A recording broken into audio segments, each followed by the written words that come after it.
এই দেখুন আমার গাছের কুমড়ো ফুলের পকোড়া করব। আজকে রেসিপিটা দেখতে থাকুন। দেখুন এরকম ভালো করে ফেটে নেবে। আমি তখন ফেটে নিয়েছিলাম, আবার ভালো করে ফেটে নিচ্ছি।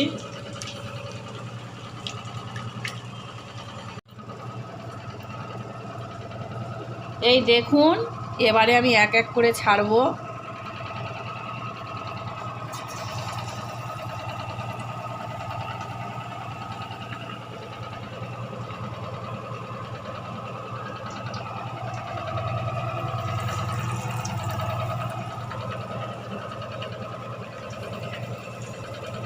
সবগুলো এরকম এক এক করে ছাড়বো।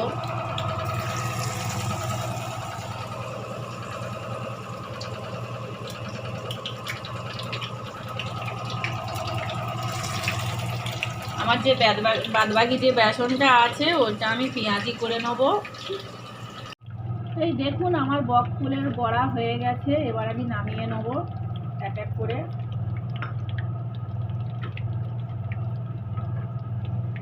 এবারে আমি বলেছিলাম পেঁয়াজি করব, এবারে আমি পেঁয়াজিগুলো ছাড়বো।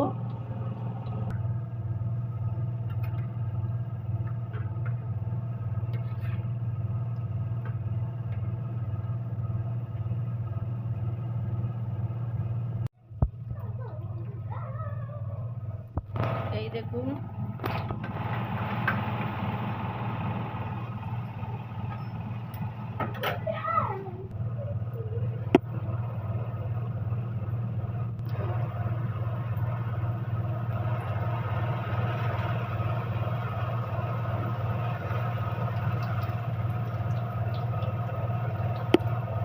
পেঁয়াজি ছোট ছোট বড়ার মতো ভাজছি।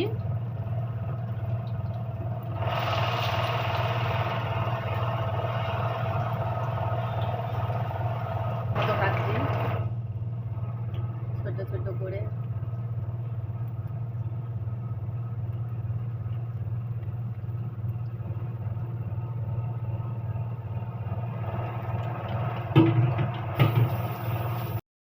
এই দেখুন আমার পেঁয়াজি কত সুন্দর হয়েছে, এবারে আমি নামিয়ে নেব। দেখুন কত সুন্দর হয়েছে। বাড়িতে করে খাবেন। আর প্লিজ একটু লাইক, সাবস্ক্রাইব আর বেল আইকনটা ক্লিক করে দেবেন।